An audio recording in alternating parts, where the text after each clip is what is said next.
I just wanted to... Sorry. That's all right. So thank you very much, Corinne, and to you, the Association of Narrative Research and Practice, for inviting us to share about our book today. And before I just dive straight in, to start off acknowledging our fellow co-author and editor who's not present today. Her name is Memory Sachikonye, and she's from Zimbabwe, but also lives in the UK. So we're going to share the presentation among the four of us. I'm going to start off by talking about why this book, why now, and then I'll hand over to Charity, who will talk about the artwork, and then I'll hand over to Rebecca, who will talk about the process and a bit more, and then finally to Winnie, who talk about why you focused on stories and who owns stories, etc. So why this book and why now? Well, a number of reasons really, but I'm just going to focus on three in the interest of time. The first reason is that oftentimes whenever we hear or read about African people living with HIV, it's usually in the negative. We're often portrayed as statistics, as passive, voiceless victims and recipients of services. So what we wanted to do with this book was we wanted to change narrative. We want to highlight our achievements, to show our resilience, and to celebrate our leadership, which is unheard and unseen. So we wanted to remind people that we've always been here, equally leading and contributing to the UK HIV response. We also wanted to show stories of hope and what we could achieve together. And we wanted to show that through these stories, we also wanted to promote some critical messages around updating knowledge about how HIV has changed over the years, and also to challenge stigma as we were doing that too. The second reason is we wanted to amplify our voices by telling our stories in our voices, in our words, in our way, thereby ensuring and shaping the correct representation in history. Because we knew that if we didn't do it, somebody else was going to do it in their words and in their way. So for this reason, the book is unique. It's the first of its kind, which tells the narrative from an African perspective. And the third reason was why now? And this is because we wanted it to coincide with the 40th anniversary of the discovery of HIV in the UK. So I'm going to move on and talk a little bit about the content and the contributors. The book contains group poems, letters to our younger selves, and asks. But most importantly, though, it contains over 40 stories of mainly African people living with HIV. All contributions are accompanied by photograph, and this was very intentional in order to start to challenge stigma. And the stories are very diverse. So contributions range from women, men, gay people, straight people, the young, the not so young, the seasoned like myself, and lots more. But we also have contributions from our allies in the sector, so healthcare providers, researchers, and people from African community organizations.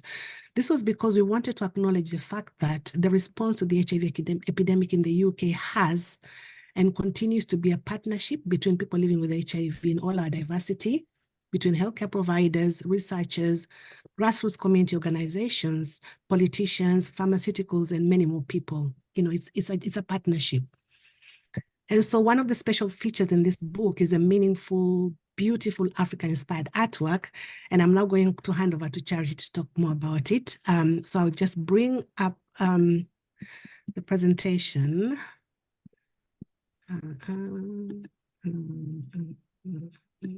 Just bear with me a second. I'll bring this up. Okay. This always happens, isn't it? When you've practiced it, and then there we go. I'm going to share my screen now. Share, slideshow, play from the start, move on. Okay, Charity, over to you. Hi, thank you, Angelina, and thank you, Corinne, as well. So creating the art for the book, it was important for the artwork to represent our heritage and our journeys as Africans. It was equally important to acknowledge where we are in our journeys in the UK, writing about our contribution to the HIV response in the UK. When I started to do the research for the art, I eventually settled on using African fabrics and began to research for the meaningful of various fabrics. In the end, I settled on the ones that resonated with the what we're trying to communicate with the book. So every single piece of art in the book is not just for decoration, and all of it has a deeper meaning. I think we succeeded in producing a beautiful book that, as a group of authors, we are so proud of. A book that says, pick me up and read me when you see it. A book that it is uplifting and tells us of our growth and development in many areas. A book we did on our terms. So the tsunami, this fabric is called Tsunami. The representation of HIV as a tsunami that engulfed the world and caused a lot of destruction. What happens after tsunami? Leaves communities work together to repair the communities and make them more resilient for when something else happens. Also, much in the same way as there is now hope than ever before combating stigma and finding a path to a new infection and eventually a cure. So the tree, next please. The tree, that's a grotto. It represents, that's the grotto. It represents each leaf represents those stories, the strength, growth, stability, and how we stand together against discrimination and stigma of living with HIV. Apologies. The bird, next please. This is called ANRP. It's a fabric meaning palace and community. On the screen, you can see it doesn't look perfect because we are not perfect. So it represents our families, communities, allies, and the support around us. Next one, please. So the map of Africa and UK, I used the fabric called ANRP, and this pattern is it means year of tragedy. So the presidential have we stand together and expresses a view that not all days are equal. Some are good, some are bad. I chose this pattern to represent our journeys so we can celebrate both of them. So, and then at the end of each page in the book, at the bottom of each page of the book, there is a continuous line which represents how we connected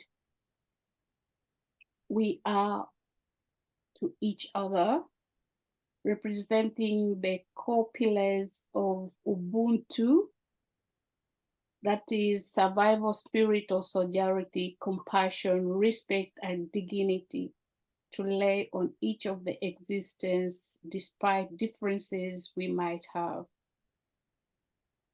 That's it. Yeah.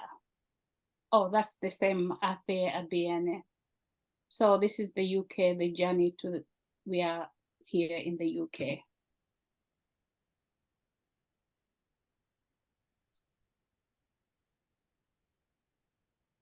Over to you, Rebecca. Rebecca. Thank you very much. It's lovely to be here, and it's lovely to see every one of you. Just a bit of a disclaimer, I find myself in a position where I wasn't meant to be, so if I jump off, please excuse me, and I apologize if I can. So in terms of the process, the whole process took at least 2 years from idea to conception or to publication. And it started off with an idea from Winnie, who thought, you know, this would be a really good conversation, and she approached us, and of course we all said, yay, we'll go ahead. Can people still hear me? Because it's telling me my internet's unstable. Okay. So initial meeting was to discuss how we would go about it. You know, and in that conversation, we thought we'll need contributors, we'll need money, we'll need all of those kinds of things. And that's what we explored. And we all went away, put down a list of contribution, you know, who we thought would be able to contribute to the book. And I think we came up with over 100 people.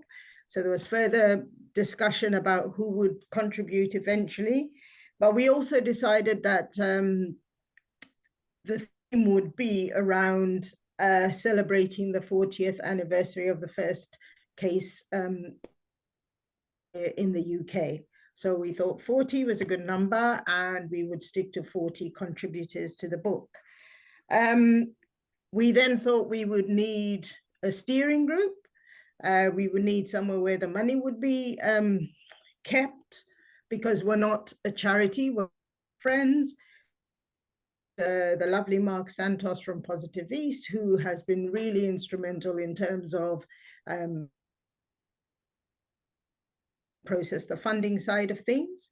We also approached Michelle Croston, who herself has published a book, and she was able to guide us, you know, for tips, and they were both really instrumental. So together, now that steering group, and then there were on meetings in terms of how we would approach it, you know, who to approach for funding and all of that kind of thing. We also went through a process of further development ourselves. We did some writing workshops. We, you know, learned how to write poetry,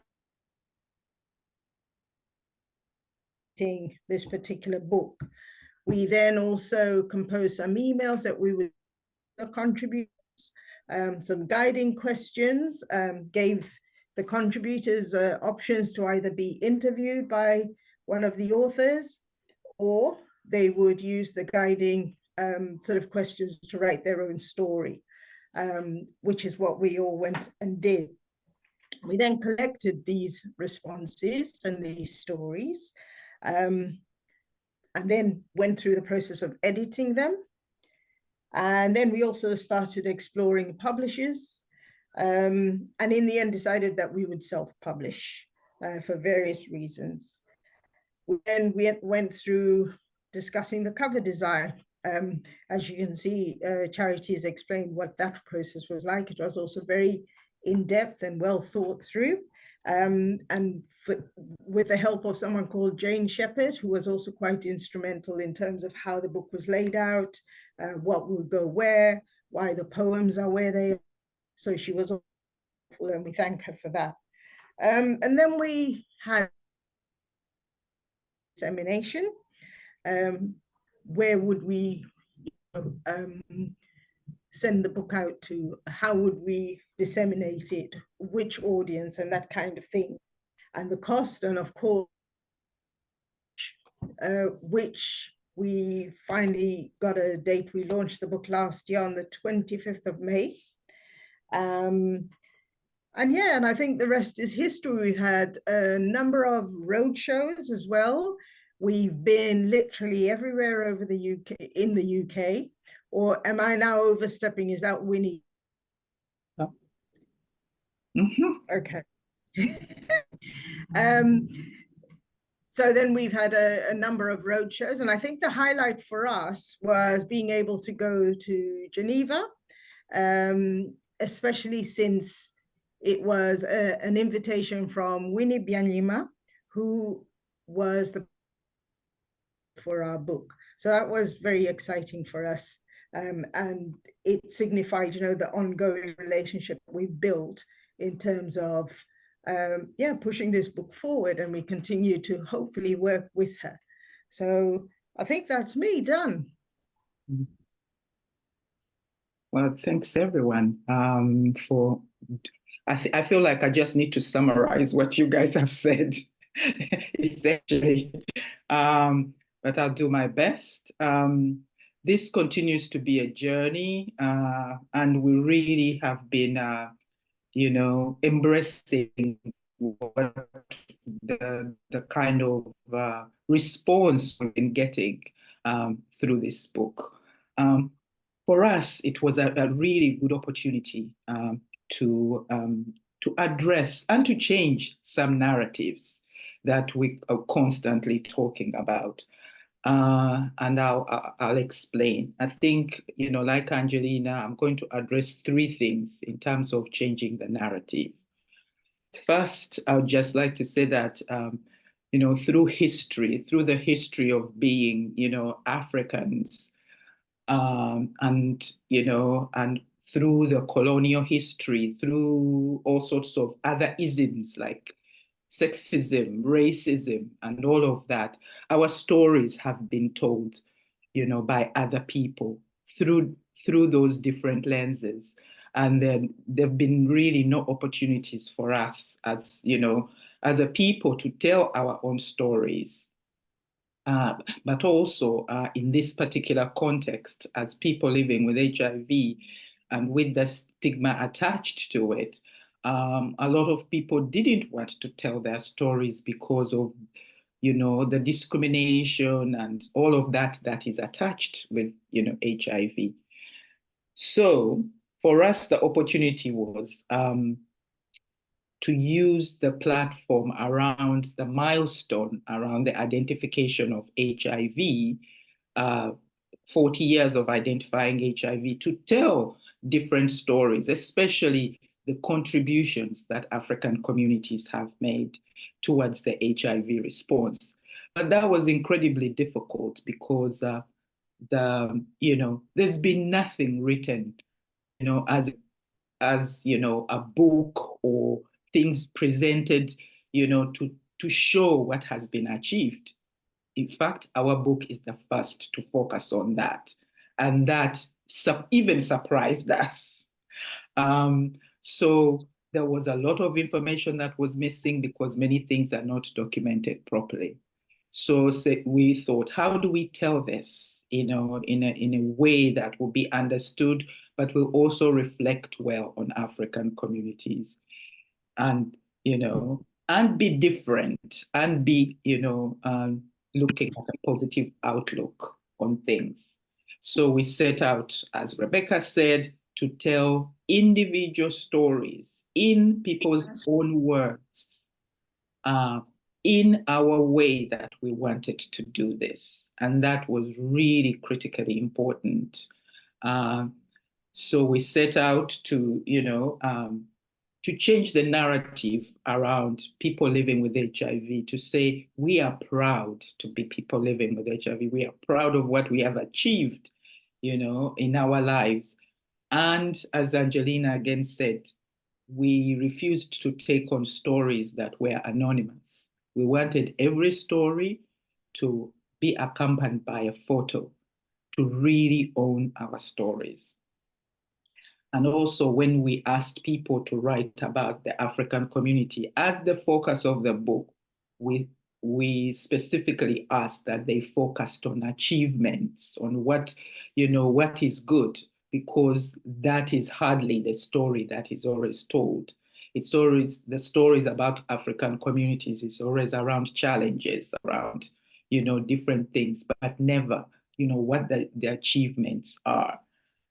And then, of course, the issue around the stigma. And we wanted to make sure that, people see themselves as people and not just as HIV. Many people have achieved a lot of things beyond the HIV, beyond their HIV status. So really, the book, in summary, was around changing many narratives, using the power of stories, of lived experiences, in partnership with our allies. And I'll leave it there. Well, thank you so much, Winnie and Angelina and Rebecca and Charity. Also, that was a very powerful summary, I think, of the book. I wonder if we could go now to some of the people who we think would have really interests and other engagements to bring to this. Maybe we could ask Elizabeth first to contribute. Elizabeth Kofer, who has an extraordinarily important history within the HIV movement. I don't know if you would like to introduce yourself, Elizabeth, in that way. It'd be lovely to hear what you think about this project. I think we can't hear you yet. Are you muted?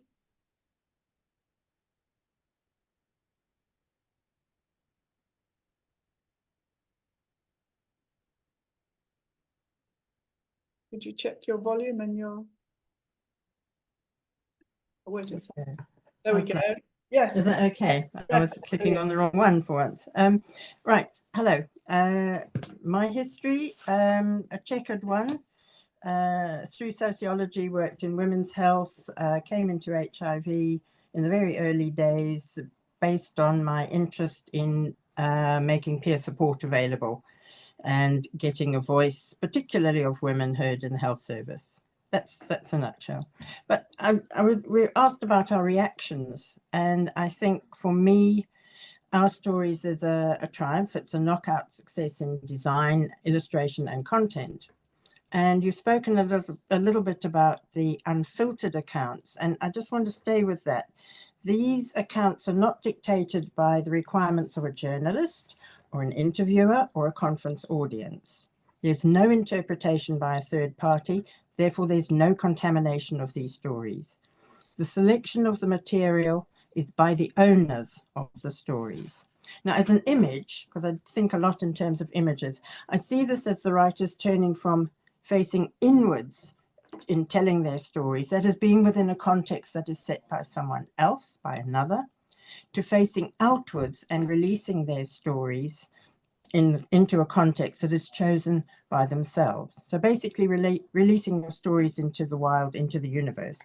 But I believe that this makes the authors stand taller, sound louder, and take their place in the world with more power and more gravitas than before. So think of moving the circle facing inwards to the circle of you all facing outwards as writers. And it reminds me of the importance of claiming agency over our stories and our life experience. But each time we tell our story, we are its witness and its listener, no matter who is the audience. I'm also interested in the process of getting from anonymity to visibility and then into activism. Now, I'm very much aware that I'm very much aware of the common grounds of these authors. They're all very skilled and experienced advocates. They're superb strategists. You may not have spotted this, but they all are excellent strategists. They have invested in training and practice in using their life experience to press for change. Be that in access to treatment, getting researchers to ensure women are part of the cohort of their researchees, or with policymakers to make sure that people with HIV are consulted on policy. So just remember that Rosa Parks didn't dive into activism when she refused to move to the back of the bus. She was already a member of an activist group. She was supported. She was self-aware of the results of her actions. So these writers have honed their skills to powerful effect. Now, peer support is a key element, not solely in the collaboration of the writers that led to the book, but it's evident in taking their experience out to others through the Our Stories roadshows. So the authors are taking peer support to a whole new level. The roadshows engage with other groups to share their experience in the process used in creating the book and holding the line on narrative ownership, which is absolutely key in all of this. The authors are saying, you can do this. This is how, and this is why it is important to tell your story, not just our story. Don't just listen to our story. Here's how you tell your story. That's extraordinary peer support. Now, I also think that something that is really important in all of this is the relation between narration or narrative therapy and activism. Just recently, there's a new film by, I think Malala Yousafzai has directed it. And it's about Afghan women giving their responses to life after the withdrawal of the troops in Afghanistan. It's called Bread and Roses. And it's after the song, which you may well be familiar with, that is women want bread, but they also want education, culture, and influence. They want roses. So Malala says storytelling is the soul of any activism. And I'd be quite interested to know what your thoughts are on that. But so our stories pulls together the therapeutic and the social aspect of narration, but it's also a gift to others in the application of accessing a successful route into advocacy and activism. So I always work with questions. So do the authors perceive any changes for themselves by writing this book? What are the changes? How is the relationship between narration and activism played out in this setting? Over to you. Thank you for inviting me today. Elizabeth, that's wonderful. Thank you. That's really great. Do you think, authors, that you might be able to hold on to those questions while the other two people respond? Would that work okay? Okay. I can see some thumbs up. Great. Okay. So the question's about the impact on you, and then the question about the relation with activism. Yeah. Brilliant. Thank you. So we're going to move. Let's move to our Zambian colleague, Sani Mulabale, who's at the University of Zambia, because we felt that it would be very interesting to have responses from people who work in narrative ways, but on the African continent. And knew these two colleagues who were very, very eager to engage with this. So, Sani, are you around? Could we have your response? Thank you very much, Corinne. And thanks to the ladies that just presented. I think it's an amazing way of presenting work that hinges around advocacy, but also telling stories. But also, I just want to thank you, Corinne, for the book and that it reached Africa. It's exciting, and thank you for facilitating the process. So just a bit of my thoughts on what came from reading the work.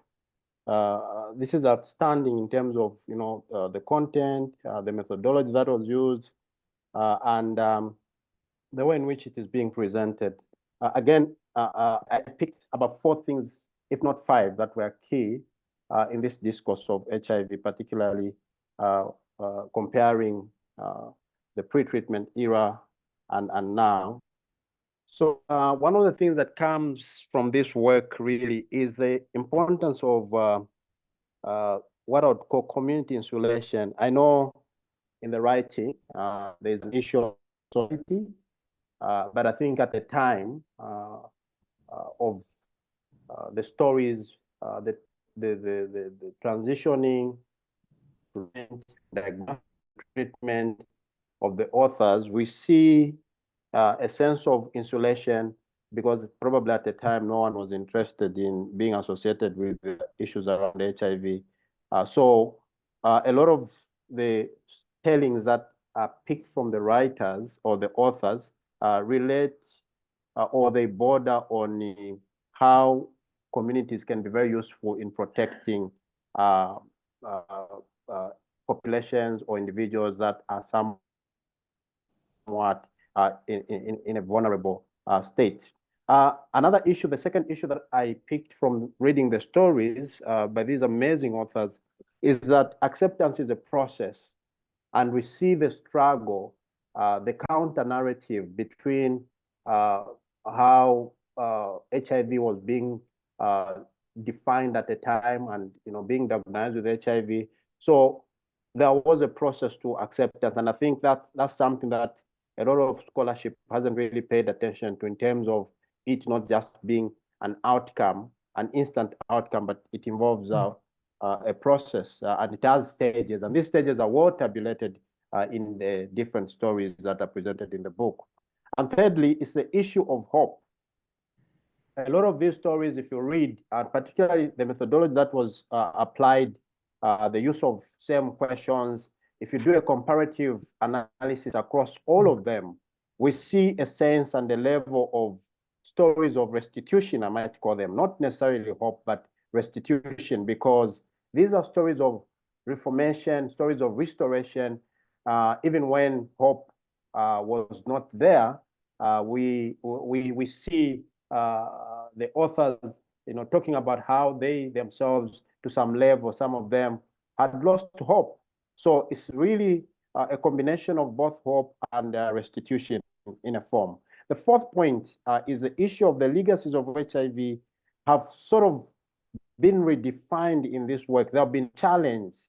And these stories, to some level, they bring to the fore a new way of how we should look at HIV, particularly what the negative narrations or the negative stories that relate to the legacies of HIV that continue to permeate our communities, and so breeding this stigma. And the last point that I want to mention is the collective action that is represented in the work. I think it to some level positions a sense of prevention and intervention that is required, that if we collaborate, not just in advocacy, but also in treatment, in peer support, as it has been mentioned, we may end up having a very positive response to any public health threat or crisis. And that's why even in our recent work around COVID, we saw our participants who are talking about, why don't we learn lessons from how the HIV pandemic was handled? So again, the prevention and intervention arms of what was being discussed in the book show a sense of collective action. And I must say that the use of pictures, people sometimes attach images to stories, like Elizabeth was saying, that people are more pictorial, and there's a lot of work around body mapping in South Africa, for example. And so when I saw the pictures and how they were represented, the narrations that were attached to the pictures, I think it was an amazing way of, a brilliant way of how to represent these stories. And maybe just to conclude and say, I think the HIV response and the policy failures, particularly of Africa, are somewhat represented in these stories.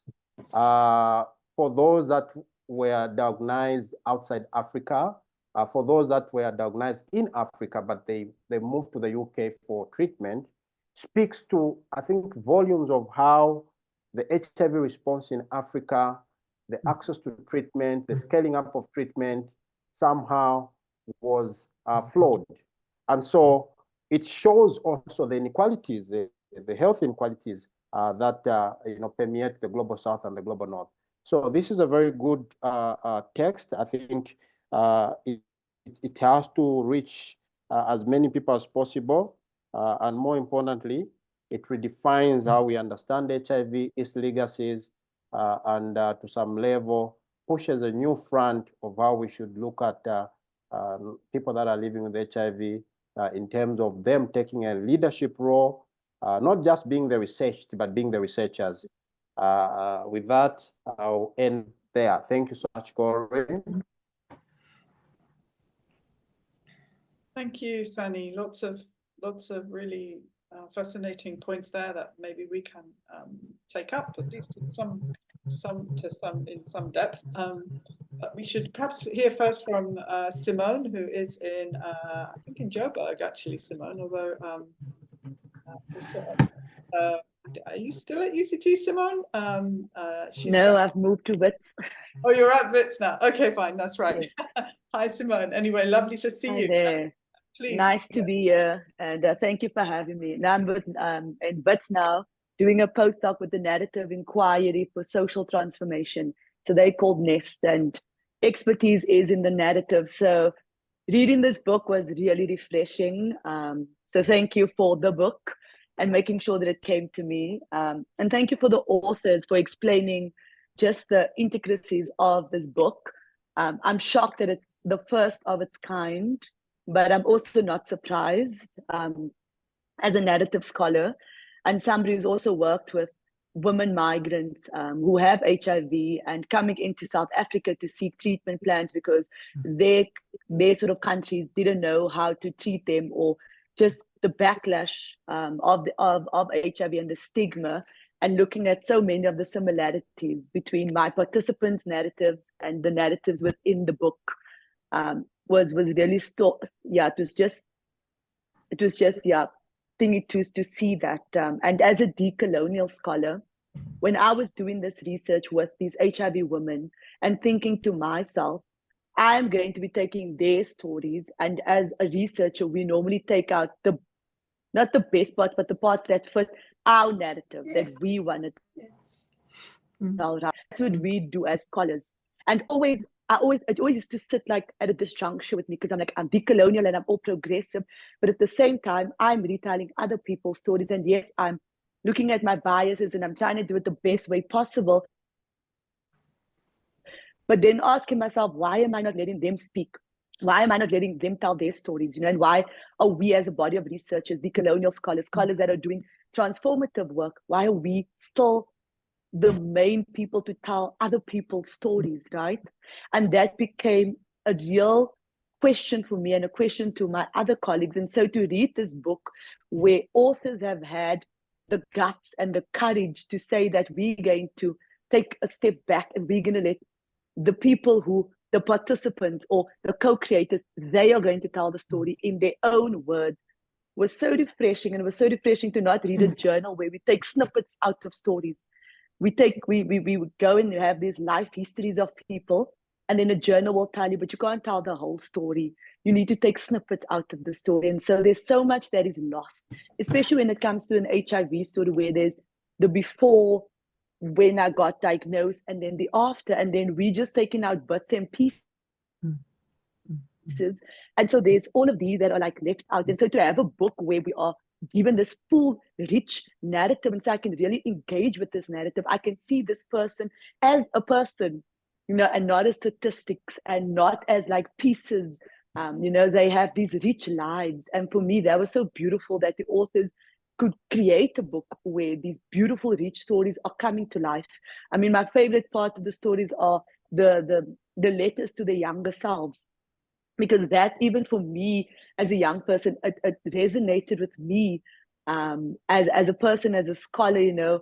I have a new respect, because the boldness, all of my participants, many of the interviews had to go online because they were so scared to even be seen by me because of the massive stigma that gets attached to HIV. And then to see these pictures of healthy people, it's people that are your everyday people. And so changing the narrative of what an HIV-infected African looks like, because the dominant narrative that we see are people that are bony, that are looking scrawly, that look like they are but on their deathbed. And so we think of HIV as this, once you have it, you're going to die. And yet to read this narratives of hope where people are like, I got it. Yes, it wasn't easy here in the diagnosis, but this is how I went about changing my life and, rewriting the script.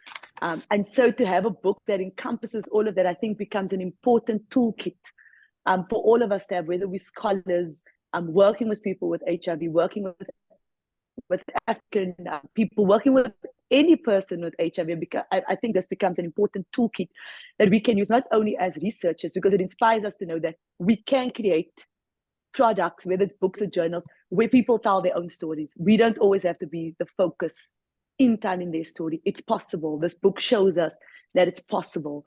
And also then to just show this multitude of people with HIV, that we have doctors in here, we have advocates, we have nurses, we have so many people who are living with HIV and who are advocating and who are creating community and who are creating strategy and who are defying what HIV looks like, and creating these beautiful counter narratives of life with the disease, becomes such an important tool for all of us across the globe. So thank you for having me read this book. It was a very impactful book, very powerful book. And I'm really just so thankful for the authors and for everybody who is part of this book, because I know stigma is not going anywhere. I mean, we've come such a long way and there's still stigma. So for people to have their faces shown and to show that bravery and courage is such a phenomenal thing. So I don't take that for granted. With all the authors within this book, and for sharing such intimate parts of their lives through the poetry, through the letters, and through sharing their stories, you know. So thank you for that. Yeah. Simone, thank you so much. That was really lovely to hear from you. I wonder if we could, it would be great if other people can contribute, but I think we ought to hear from the authors if they have something that they would like to feedback from those.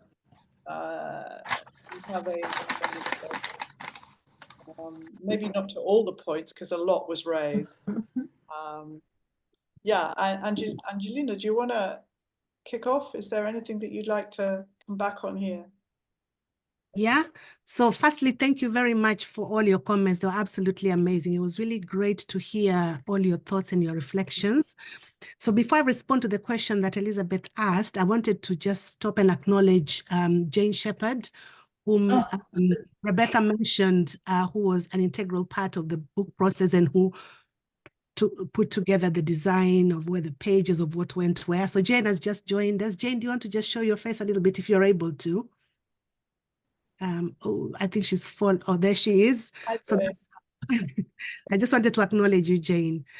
So thank you. So I mean, I was sitting here trying to quickly take the notes from what people were saying on their reflection. It's just I'm completely overwhelmed. So I won't even go into that, but I will respond to Elizabeth's question. One of the questions you asked us was whether we noticed any kind of personal changes and impact in terms of being part of the book process. So I'm just going to say that absolutely yes. Personally, huge changes, huge impact, huge positive impact. First of all, for me personally, I felt a lot of growth.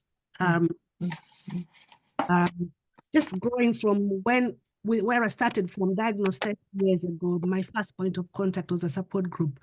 So having grown from accessing support group and peer support to reaching a point whereby I could sit together with my peers and do a was just incredibly amazing. So that was for me. The other thing was the recognition of, and I'm going to speak about myself because I don't want to speak for everybody, recognition of my own skills and abilities in being able to actually be part of the process, because we all brought different skills. And I think part of the success of the book was we recognized that we each brought a different skill to the table.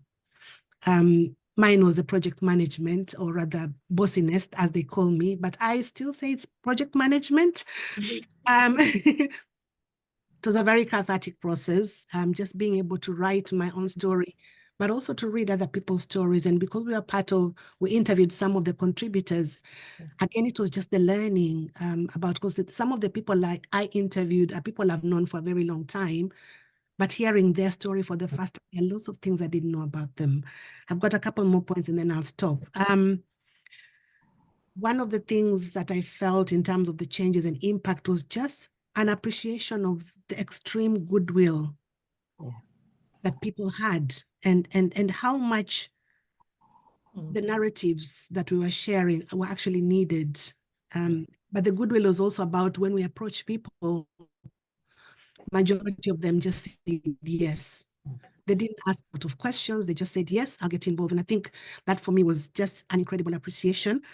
It also gave me motivation to believe more and also to look forward to taking the stories forward, because our stories were just a drop in the ocean, a big drop. But as we went along, we've been realizing that actually hundreds, and we know, and we've known this, hundreds and hundreds of stories exist. They just need to be brought together. And so I think that for me, a lot of that, there's lots more, but I'll stop there. But it's just so much motivation. So lots of positive impact. Thank you. Thanks so much. I can see Rebecca's hands up, so maybe do you want to go and then we can go to the other authors, Rebecca? I mean, just to say, wow, the feedback has just been, yeah, it's mind blowing. It's taken a lot not to sort of cry from joy. Really powerful, and lots of different, will borrow, if I can, things like community insulation and a whole range of other things. So there's always learning. So thank you very much for those comments. They're very, very welcome. And just very quickly to answer Elizabeth's question, a bit like Angie, as part of this whole process, which is somehow what we've done through COVID is a book club. So we read the book from actually just reading it rather than editing and all of that. And it was good to be able to get to know people in a slightly different way than from how we know them on an everyday basis and how we deal with them. So that was really refreshing. And then for me, the realization also is that we have so much more work to do, so much more needs to be done, and we are just scraping the surface. And I'm just really honored to be a part of this group of really women that push you to grow, and in the them I've grown tremendously, and it's all thanks to being part of this what we refer to as external peer support group. So thank you. That's great. Thank you, Rebecca. Charity, would you like to respond a little? I think the other authors, Angelina, Rebecca, have said some of the things, but for me, I'm still learning. Yes. And I'm just happy that I have with these wonderful women. And also I would say thank you to everyone for giving me the opportunity that was given to me to create the canvas for the book. Oh, sorry, I feel emotional now because I did not expect it in a million ways that I could create something like that. But just to be given that opportunity, I was so humbled. And again, I just want to say thanks to Jen, also to Jen Shepherd, to work with you as well. Thank you. Sorry. No, Charity, thank you. Winnie, Yeah, I'll be very brief. I see hands up, and thank you for everybody who's contributed to this, discussion. It's really, really humbling. I also want to acknowledge Alice Welborn. Alice Welborn gave us space to think when our idea was just, really just becoming a reality. So thank you. That space was really important to us. The other thing that I can say is that without the friendship that we've had as 5 women for the last 15 years, this book was not going to be possible. It was going to be a whole different other thing. But because we've had the friendship through peer support, it has been amazing.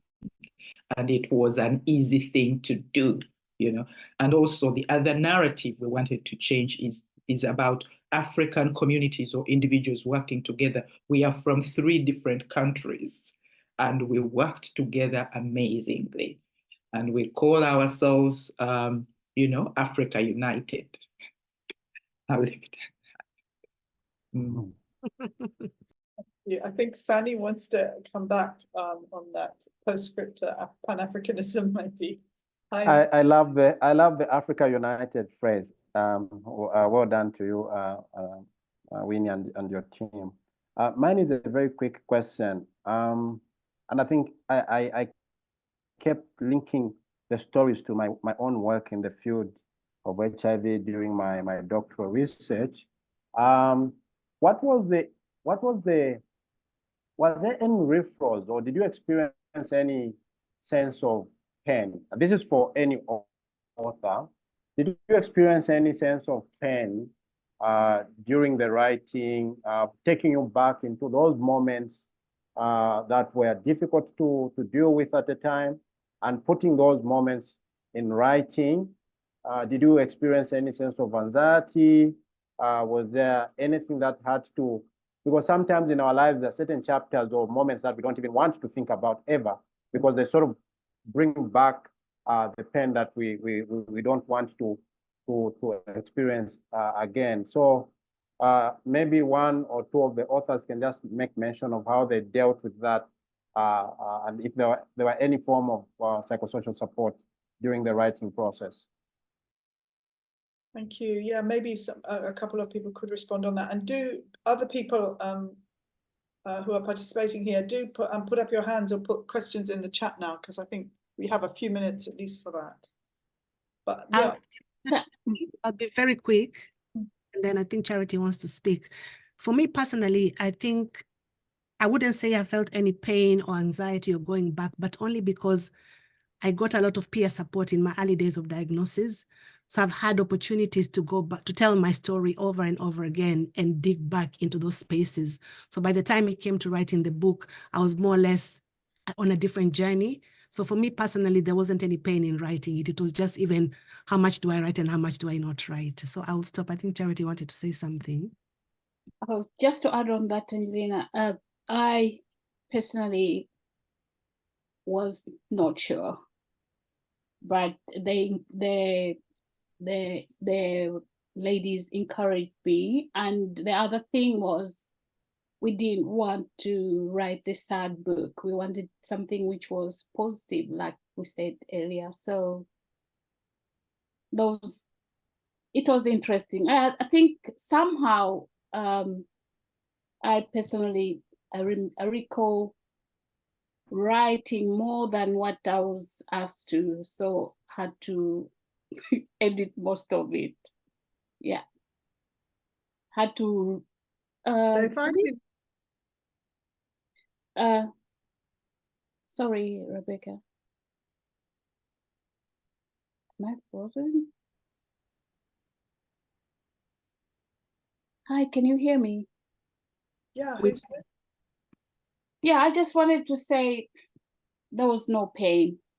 It was there a little bit, but I had to think of the positive part of it. I'd like to add that I think the pain is always there. And as Angelina has alluded to, I think the impact of having peers from the beginning gives you that room to know how to deal with the pain. You know, different people have different experiences. It's just as you get, for lack of a better word, slightly more seasoned in how you tell your story, and the fact that you have this ongoing peer support, we recognize that right now I'm not in such a good space, and I will then seek out. For me, telling the story was slightly more different from having to write it down. When you're writing something down, you're almost penning it and acknowledging that that is something that happened to me. And there is a degree of pain there. Of me to say that there was the word cathartic earlier on, that is part of the healing process. And I think that's what I found and took away from it.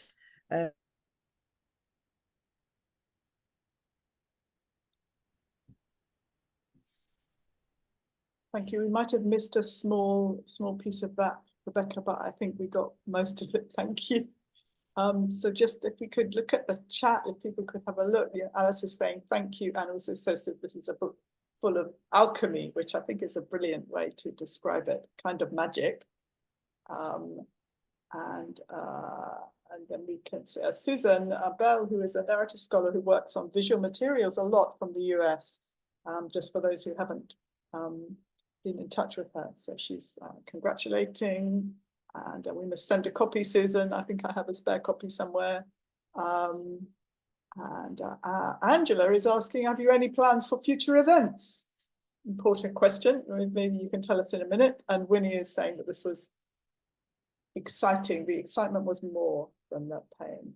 Sammy says, thank you. There are some other thank yous. Oh, and Amanda has ordered the book. And also, this is a question you might also maybe perhaps answer. I don't know, Amanda, if you'd like to ask about what you think this is a kind of diaspora project that could be taken up, not just for Africa and people within the UK. Do you want to comment? Is Amanda here? No, Amanda left. Oh, Amanda left. Okay, left with a last comment. Okay, thank you. Yeah. Hello. Hi. Hi. As I introduced earlier, my name is Emmanuel Koku. Actually, I'm a sociologist, and Dr. Susan Bell and I, we are in the same department in Drexel University here in sociology. And then my area of research is actually the living experiences of people who live with HIV. And I'm just completing a project in the US here, examining the lived experiences of African immigrants who have HIV. So this is really, really, really very fascinating. And I thank you all for this. It's a story of hope, a story of resilience, a story of agency. And I'm very much aware of the stigma. And that is why these particular stories and narratives are really, really very important for the growth and the progress within the African immigrant community here. So I do see that indeed this could actually be very helpful with further diaspora projects within the US, in North America, in Canada as well, that given the stories are really very parallel. And so I just want to say thank you all for the encouragement and everything. And I hope to be in touch with the organizers through Dr. Bell so that we could learn more and then how to collaborate on this, because these stories are needed. Attaching faces to the narratives, I think, is one of the most powerful ways to combat stigma, where we shift from invisibility to visibility. So thank you very much. Thank you so much, Doctor. Thank you. Yeah, and we can perhaps facilitate this new kind of solidarity network if we can pass a lot of emails and so on. Definitely. There is a question from, a point from Noel, which is interesting, and I wonder if you would want to raise that, Noel, if you're still around. I'm just going to see. Is Noel still here? Sorry, I can't talk. Sorry, I can't talk. Oh, sorry. Okay, no worries. But let me read out your comment anyway. This is a positive narrative, and I love this. And Noel is responding to that, but saying some people continue to deal with negative impacts, which is really important. And Angelina, you've responded to that. Do you want to say any more about that? Because we don't want to be so positive that we forget what the... Yeah. No, absolutely. I mean, thank you, Noel, for your point. No, we absolutely agree. I mean, there are, because as I think somebody already mentioned, HIV has not gone away. The stigma has not gone away. And the stigma, as we know very much, stigma kills communities. It prevents people from testing, from talking about HIV, and from sharing their status. So we absolutely know, and even though we have fantastic treatment available, not everybody globally can have access to treatment and the support services that are needed to stay well. So we absolutely recognize the fact that not everybody is living well. What we wanted to show was as I mentioned earlier in the beginning, most of the time, the stories you hear about African people with HIV are always in the negative. So that already exists, but we wanted to also shine a light on the positivity, on the leadership, and to celebrate what we're doing. But we didn't in no way mean to negate the fact that other people are still going through a difficult time. We just wanted to shine a light more on the positive aspect as well, because that the other part also exists. I hope that makes sense. Hopefully, yeah, thank you. I know Noel can't come back perhaps. Molly, do you want to say something? You've just made a comment in the chat. Maybe we'll need to finish up soon, but do raise your comment if you're still around. So I'm not sure that she Sorry, I was talking, but my volume wasn't on. I mean, I said it in the chat there, but I just want to say that, you know, this hour has just been exceptionally moving, and there's so many inspiring aspects to this project that you're doing, and the way you speak about it, and what you've, you know, your conscientious resistance to telling a different kind of story, your determination to do it together, the materials that you're bringing together. I mean, I just feel very, very moved by hearing it. I think it's also, I mean, I'm a narrative scholar. It sounds like just exemplary narrative scholarship, which also is based on real lived experience. And I just want to thank you, and Corin, thank you so much also for organizing this. But wow, you guys have really, really, really done an ace job. Just incredible. And whoever it was who said, yeah, are you doing more with this?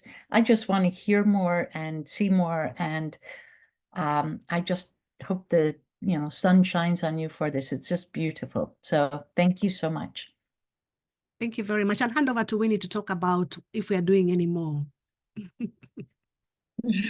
Thank you. Thank you for all the good comments. And, you know, we've been surprised by how, you know, this book has been, you know, received. We've really been surprised. Even we've surprised ourselves, you know, in terms of what we were able to achieve with this book. So it's, you know, it's a continuous journey of growth. But we hope what we would want to do is to connect with different community organizations, whether that's in Europe, in America, in Africa, and do different sort of engagements, whether that's a workshop of mutual learning from you know, from each other, and see what comes out of that. Because there's so much to do. There's so many, as you said, so many different directions we could go. And sometimes we have to stop ourselves. But, you know, through these discussions and we hope through these connections and the learning, we are all always so interested in learning, especially from the South, you know, and trying to see what we could actually use to be able to improve the work that we are doing here in the UK with African communities. So we are having discussions. We are having discussions with different people, and we hope something comes out of that. Thank you, Winnie. I think that's an amazingly apposite place to stop. That's brilliant. Thank you so much. So let's hope that we hear more from the group, and please do be in touch if you need to get emails for contacts or something like this. But in the meantime, thank you so much. We'll make a recording of this. It'll be on the Association of Narrative Research and Practice YouTube channel if you want to see it. So we'll send that link out as well. Thank you so much for spending your time doing this at this lunchtime. We really appreciate it. Thank you for organizing. Thank you, Corinne. Thanks. Thank you. Thank you, everyone. Thank you, and Elizabeth, and Simone also. Thank you so much. Thank you.